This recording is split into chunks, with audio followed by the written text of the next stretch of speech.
ऋषभदेव भगवान परम धाम को गए। इनके पुत्र भरत महाराज राजा हो गए अजनाब खंड के।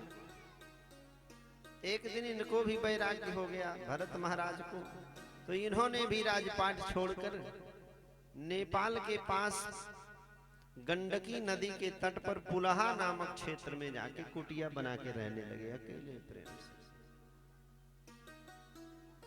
पुलहा नामक क्षेत्र में गंडकी नदी में स्नान करते, वहीं भगवान का भजन करते कुटिया में।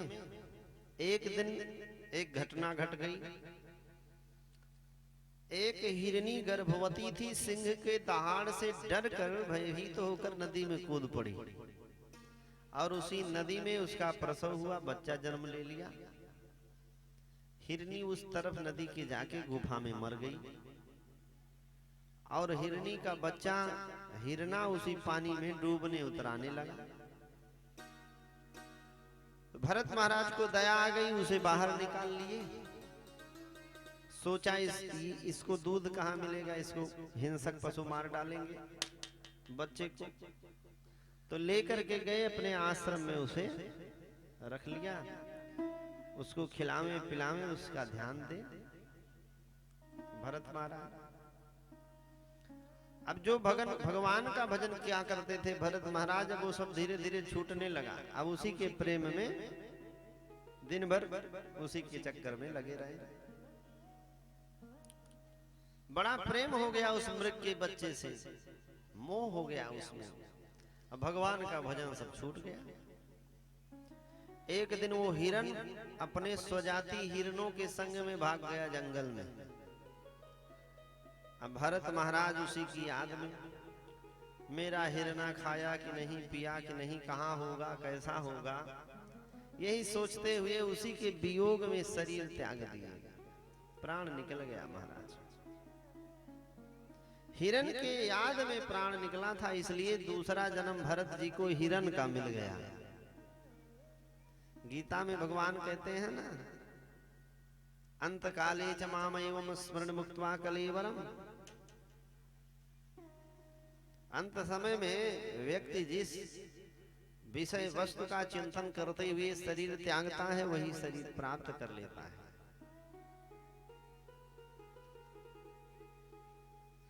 तो चिंतन इन्होंने अंत समय में हिरण का किया था, तो हिरण हो गए।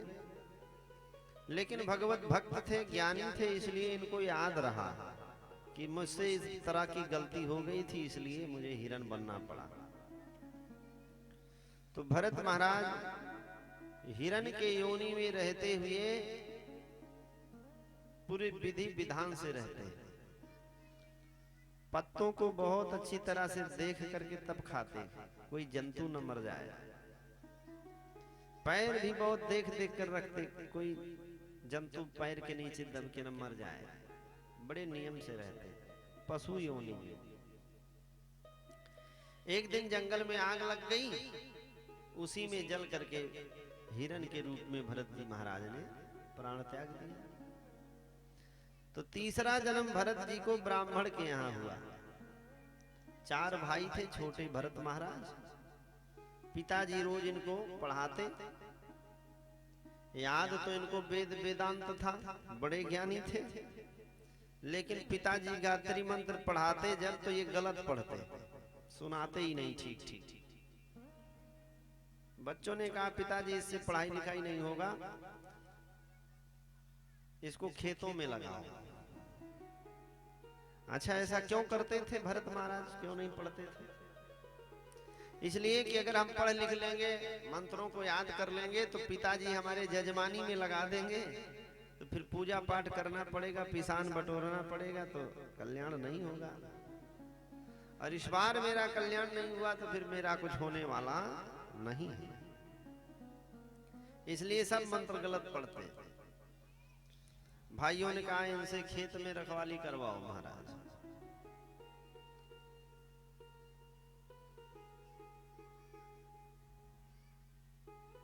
खेतों में ले जाके बैठा दिया, मक्का बोया है, इसी की रखवाली करो।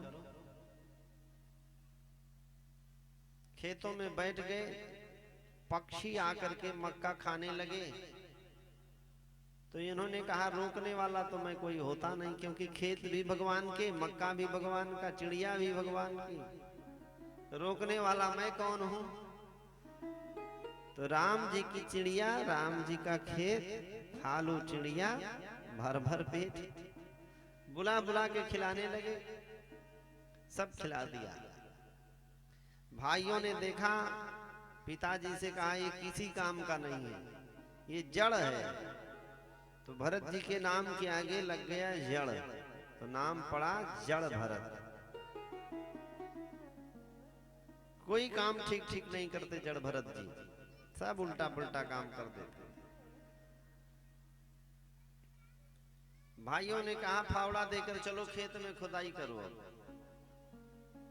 तो खेत खोदने के लिए भेजा, तो एक ही स्थान पर बहुत बड़ा गड्ढा बना दिया, कुआं बना दिया खोद कर, तो घर से निकाल दिया, जाओ देखो अपना कहीं व्यवस्था।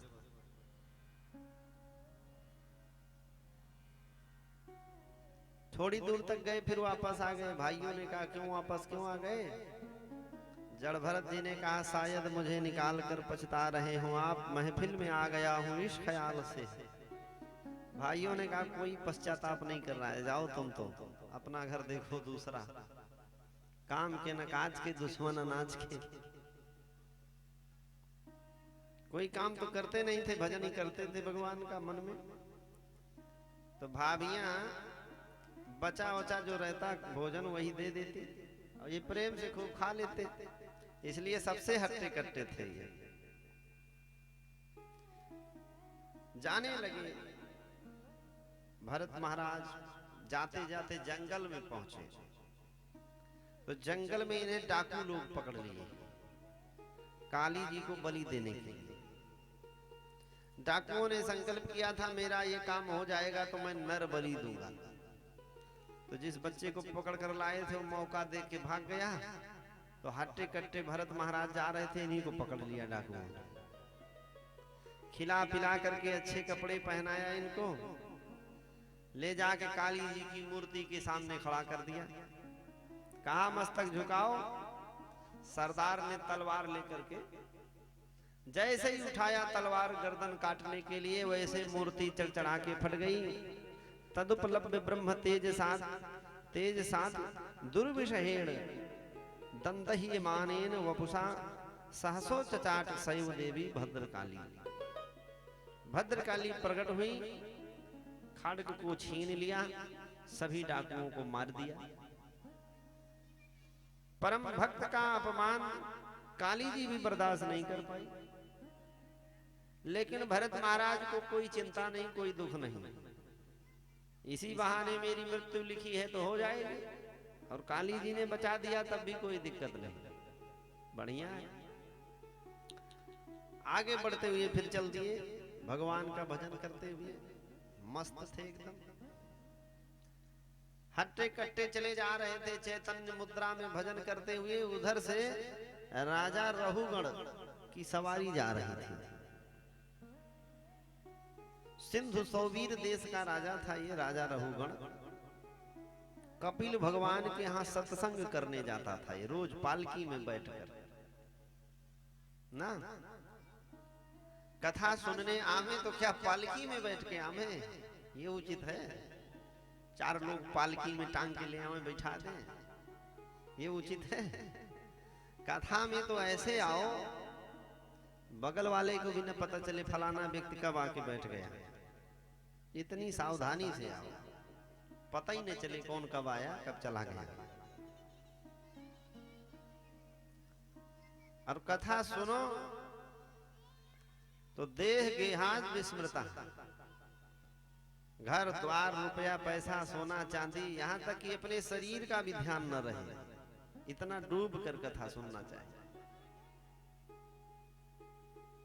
तत्सभा संभावितस्य देह गेहात विस्मृता, किसी चीज का ध्यान ही न रहे, केवल कथा और कथा की वो रील चलती रहे, ऐसा हुआ होगा ऐसा हुआ होगा, ये मन में एक रील एक फिल्म चलती रहती है।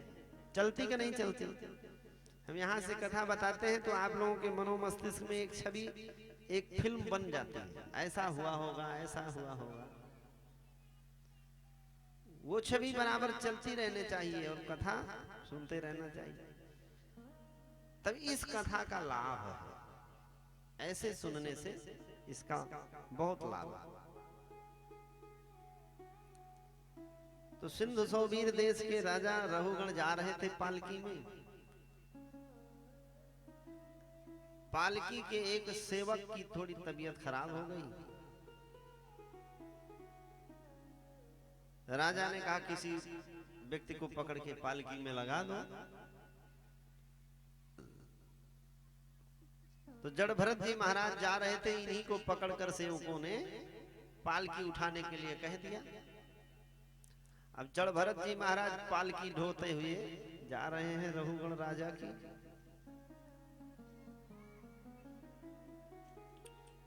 रास्ते में कुछ चींटियां जा रही थी।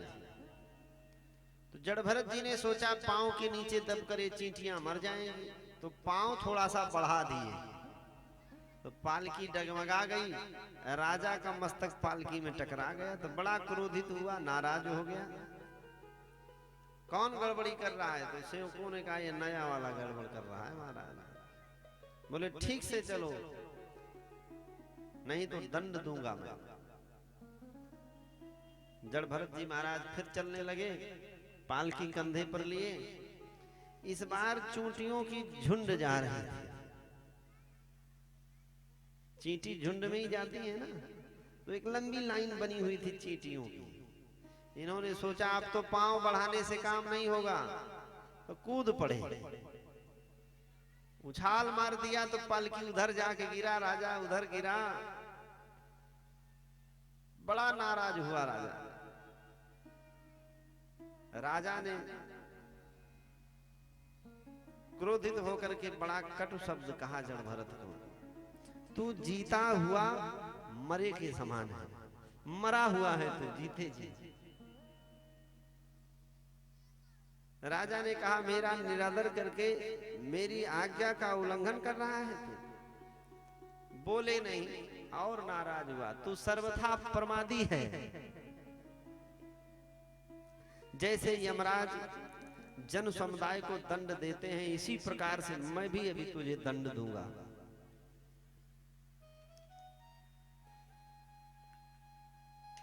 भरत जी महाराज बोल नहीं रहे हैं। राजा रहुगण खरी खोटी सुना रहा है, व्यंग कर रहा है। राजा ने कहा लगता है तू बड़ा दुबला पतला है, क्योंकि बड़े मोटे तगड़े थे। लगता है तू कई महीनों से भोजन नहीं किया है, क्योंकि तृप्त थे। लगता है तू रोगी है, क्योंकि निरोग थे, कोई टेंशन नहीं था। बड़ा अभिमान में अपने जड़ भरत जी का तिरस्कार कर दिया। जड़ भरत जी महाराज अभी तक दुनिया में किसी से बात नहीं किए थे, लेकिन सोचा जड़ भरत जी ने मैं कौन हूं ये तो जानता नहीं है, इसलिए ये मेरा तिरस्कार कर रहा है। और मेरे जैसे ब्रह्मज्ञानी का ये तिरस्कार करेगा तो इसकी आत्मा का विनाश हो जाएगा। तो दो बात होगी इसमें, एक तो कथा की मर्यादा समाप्त हो जाएगी। ये कपिल भगवान के यहाँ कथा सुनने जाता है और ये नरक चला जाएगा, तो कथा की महिमा समाप्त हो जाएगी। और दूसरा, दुनिया वाले यही कहेंगे जिस राजा को जड़ भरत जैसा भगवत भक्त ज्ञानी अपने कंधे पर बिठाया वो राजा नरक चला गया। इसलिए जड़ भरत जी महाराज आज पहली बार बोलने जा रहे हैं। जड़ भरत जी ने कहा त्वयोदितं व्यक्तं विप्रलब्धं भर्तुः समेस्यादति वीरभारः। जड़ भरत जी ने कहा राजन, जो तुमने कहा है यथार्थ है, उसमें कोई उलाहना नहीं है। यदि भार नाम की कोई वस्तु है तो वो ढोने वाले के लिए है। मोटा पतला होना ये शरीर का स्वभाव है। आत्मा के लिए ज्ञानी जन ऐसी बात नहीं करते हैं। स्थूलता, कृशता, आधि, व्याधि, भूख, प्यास, भय, कलह, बुढ़ापा, निद्रा, प्रेम, क्रोध, अभिमान, शोक, मोह, ये सब धर्म देहाधारियों के लिए है, जिनकी दृष्टि देह में है, शरीर में है, जो दिन भर साबुन तेल मलते रहते हैं शरीर में, इसी को चमकाने में लगे हैं, उनके लिए ये सब चीजें हैं। ये सब धर्म देहा अभिमान को लेकर के उत्पन्न होने वाले जीव में रहते हैं।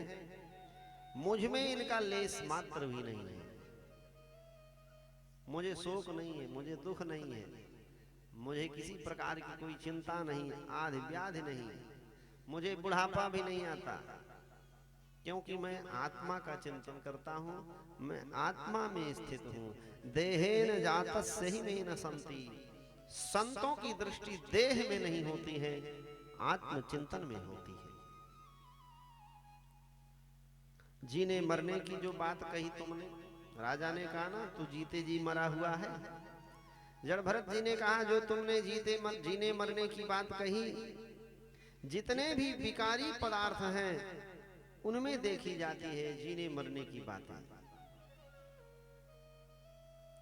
विकारी पदार्थ जो हैं वो आदि अंत वाले होते हैं। आत्मा ना तो मरता है, ना तो उसका जन्म होता है। आत्मा को न शोक होता है, न मोह होता है, न लोभ होता है। वो तो इन सब चीजों से निर्लेप होती है आत्मा, और मैं आत्म तत्व हूं। रहुगण ने कहा आप कैसे कह रहे हैं, आत्मा को शोक नहीं होता है, आत्मा को कष्ट नहीं होता है।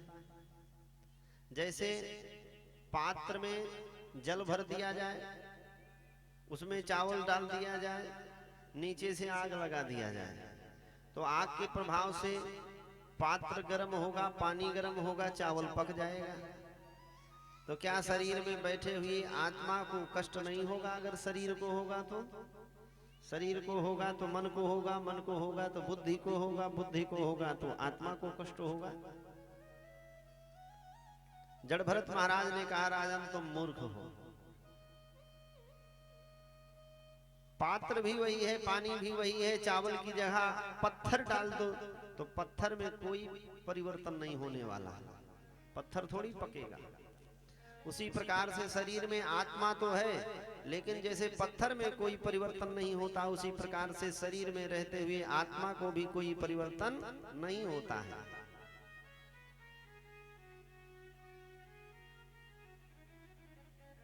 राजा रहुगण की बुद्धि खुल गई। इन्हीं जड़ भरत जी से दीक्षा लेकर के वहीं से वन में चला गया। वन में भगवत भजन किया, नियम का पालन करते हुए शरीर को त्याग दिया। राजा रहुगण भगवान के धाम को प्राप्त किया। और जड़ भरत जी महाराज यहीं से आगे बढ़े। चलते चलते न तो किसी से कुछ लेना, न किसी को कुछ देना, कोई मतलब